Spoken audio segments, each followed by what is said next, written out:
नमस्ते, स्वागत आहे तुमचं माझ्या चॅनलवर. आज आपण बनवणार आहोत अस्सल गावरान पद्धतीचं झणझणीत तर्रीदार मटण. मटण म्हटलं की आपल्या डोळ्यासमोर येतं ते म्हणजे तांबडा रस्सा आणि सुक्कं मटण. पण आज मी तुम्हाला अशी एक पद्धत सांगणार आहे ज्याने मटण अगदी मऊ शिजेल आणि चव हॉटेलपेक्षाही भारी येईल. चला तर मग वेळ न घालवता रेसिपीला सुरुवात करूया. इथे मी 1 किलो मटण घेतले आहे, जे मी स्वच्छ 2-3 वेळा पाण्याने धुतले. पाण्याने स्वच्छ धुतल्यानंतर त्यामध्ये आपल्याला चवीनुसार हे मीठ टाकून घ्यायचे. यामध्ये 1 चमचा तेल आणि अर्धा चमचा हळद यामध्ये टाकायचे. आता हे सर्व टाकल्यानंतर हे चांगलं व्यवस्थित आपल्याला मिक्स करून घ्यायचे. व्यवस्थित चांगलं मिक्स केल्यानंतर हे 10 मिनिटं आपल्याला साईडला ठेवून द्यायचे. यामुळे मटणाला छान चव येते. आता कुकरमध्ये 1 चमचा इतकं तेल हे टाकायचे आणि ते गरम करायचे. तेल हे गरम झाल्यानंतर यामध्ये एक मोठा साईजचा कांदा बारीक चिरून टाकायचे. ते छान असं हाय हीटवर परतून घ्यायचे. कांदा परतून झाल्यानंतर यामध्ये मटण टाकायचे. आता हे मटण कुकरमध्ये टाकून 5 मिनिटं वाफेवर आपण छान असं शिजवूया. तर त्यासाठी येथे अलगद असं कुकरचं झाकण पूर्णपणे बंद न करता अलगद ठेवायचं. मटण हे वाफेवर शिजते तोपर्यंत मी येथे लोखंडी तव्यावर अर्धा चमचा इतका तेल टाकले. तुम्ही नॉनस्टिक पॅन किंवा कढईमध्ये सुद्धा कांदा आणि खोबरे हे भाजून घेऊ शकता. तेल गरम झाल्यानंतर यामध्ये मोठ्या आकारामधले कांदे उभ्या आकारामध्ये कट करून यामध्ये मी टाकले. कांदा अर्धा मिनिटभर असं छान असं भाजून घ्यायचा.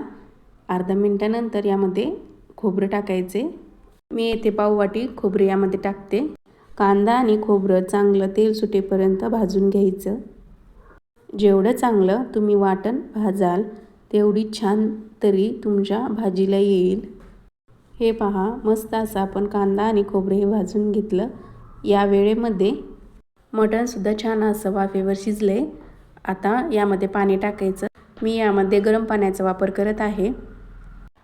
नेहमी मटणाच्या भाजीला गरम पाण्याचाच वापर करा. तर मी येथे 2 ग्लास इतकं गरम पाणी यामध्ये टाकले. पाणी टाकल्याबरोबर हे कुकरचं झाकण लावून बंद करून घ्यायचे. 3 ते 4 शिट्ट्या कुकरला होऊन द्यायच्यात. मिक्सरच्या भांड्यामध्ये भाजून घेतलेले खोबरं, कांदा, लसूण, अद्रक आणि भरपूर अशी कोथिंबीर टाकून हे बारीक करून घ्यायचे. तर येथे वाटण आपण बनवून घेतले. आता कुकरच्या 3-4 शिट्ट्या झाल्यानंतर कुकरचं झाकण हे काढायचे. आता आपण चेक करूया मटण हे छान असं शिजलं की नाही.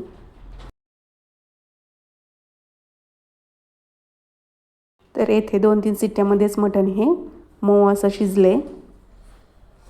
एक महत्त्वाची टीप, मटण शिजताना किंवा रस्सा वाढवताना कधीही गार पाणी वापरू नका. गार पाण्यामुळे मटणाची शिजवण्याची प्रक्रिया थांबते आणि ते चिवट होऊ शकतं. नेहमी कडकडीत गरम पाण्याचाच वापर करा. एका मोठ्या टोपात 2 मोठे चमचे तेल घ्या. मटणाला तेल जरा जास्तीतच लागतं. तेल हे गरम झाल्यानंतर यामध्ये मी 2 चमचा गरम मसाला, तुम्ही गरम मसाल्याऐवजी मटण मसाला देखील घेऊ शकता, आणि 2 चमचा इथे मी काळा तिखट हे टाकत आहे. मी येथे घरगुती साठवणीचा मसाला टाकलेला आहे. काळा तिखटाऐवजी तुम्ही येथे लाल मिरची पावडर देखील घेऊ शकता. आता हे आपण थोडंसं फिरवून घेऊया. जास्त हे आपल्याला करपून द्यायचं नाही. थोडंसं असं फिरवून घेतल्यानंतर आपण वाटून घेतलेले मसाले यामध्ये आपण टाकूया. रश्श्याला तरी किती येणार आणि चव कशी लागणार हे सर्व या फोडणीवर अवलंबून असतं. आता हे परतून घेत असताना गॅसची फ्लेम हे लो ठेवायची, म्हणजे हे आपण बनवून घेतलेले वाटण हे करपणार नाही. जर थोडं तर हे वाटण करपलं ना तर भाजीला चव चांगली येणार नाही, म्हणजे भाजी ही थोडीशी बिघडेल. म्हणून नेहमी वाटण हे परतून घेत असताना मध्यम आचेवरच हे परतून घ्या. जोपर्यंत या मसाल्याचा रंग बदलून तो काळपट तपकिरी होत नाही आणि मसाल्याच्या कडेने तेल हे सुटायला सुरुवात होत नाही तोपर्यंत परतत राहा. मसाल्याला जेवढा चांगला भाजला जाईल तेवढा रस्सा खमंग होईल. आता मसाल्याने तेल पूर्णपणे सोडलं आहे. यात आपण शिजून घेतलेले मटणाचे पीस आधी टाकूया.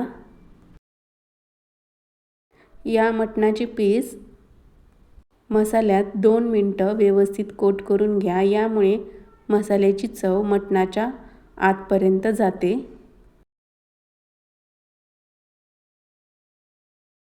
शेवटी आपण मटण शिजवताना जे अळणी पाणी उरलं होतं ते यात ओतूया.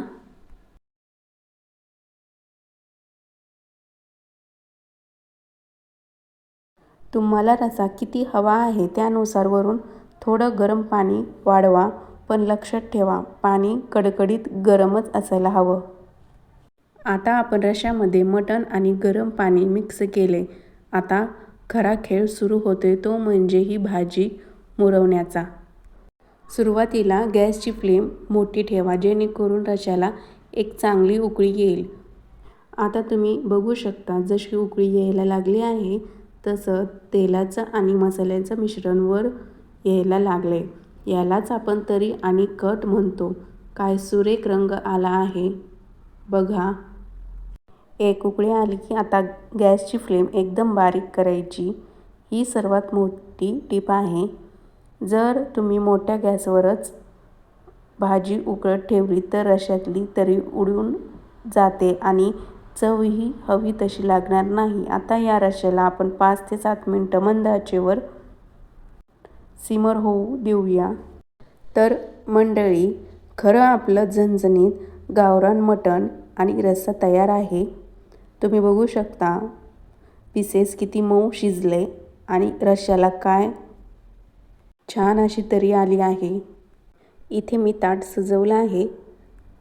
तुम्ही ही भाजी भाकरी, पोळी, भात तुम्ही सुद्धा या पद्धतीने मटण घरी नक्की बनवून बघा. मला खात्री आहे जे मटण खात नाहीत ते सुद्धा हा रस्सा आवडीने पेतील. ही रेसिपी तुम्हाला कशी वाटली मला कमेंट बॉक्समध्ये नक्की सांगा. जर तुम्हाला हा व्हिडिओ मनापासून आवडला असेल तर व्हिडिओला एक लाईक नक्की करा आणि तुमच्या खवय्या मित्रमैत्रिणींसोबत हा शेअर नक्की करा. आणि हो, अशाच नवनवीन झणझणीत आणि अस्सल मराठी रेसिपीज पाहण्यासाठी आपल्या चॅनलला सबस्क्राईब करायला विसरू नका आणि शेजारील बेल आयकॉनवर क्लिक करा.